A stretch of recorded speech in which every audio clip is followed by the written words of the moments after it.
Saudara, Pangkalan Pengawasan Sumber Daya Kelautan dan Perikanan PSDKP Aceh menangkap satu kapal nelayan pengguna trawl atau pukat harimau asal Aceh Timur yang sudah berisi sekitar 1,3 ton ikan.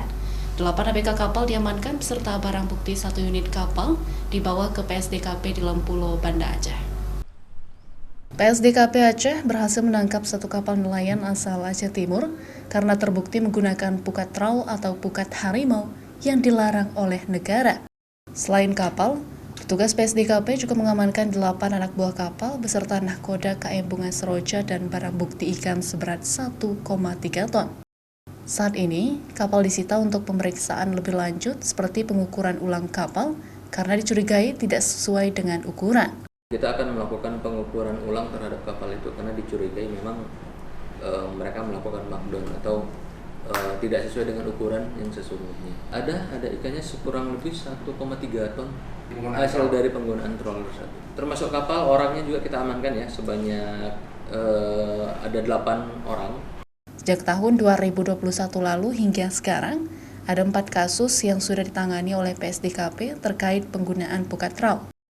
Menurut informasi dari warga di Aceh Timur, penggunaan pukat harimau sudah marak dilakukan oleh kapal besar atau kebutuhan industri, sehingga mengganggu aktivitas nelayan kecil yang sedang mencari ikan.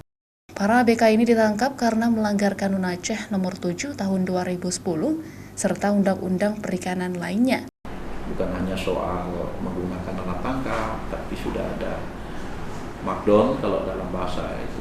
Jadi mengaku mungkin kapal adalah kapal nelayan kecil atau tradisional, tapi sesungguhnya apakah kita akan biarkan cara-cara seperti itu di dalam memanfaatkan sumber daya di perairan kita di Aceh?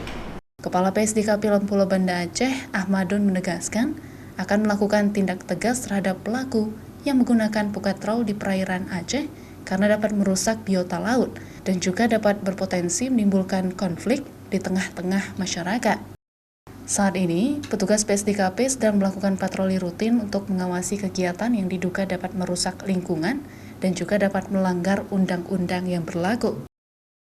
Nova Misdayanti, Kompas TV, Banda Aceh.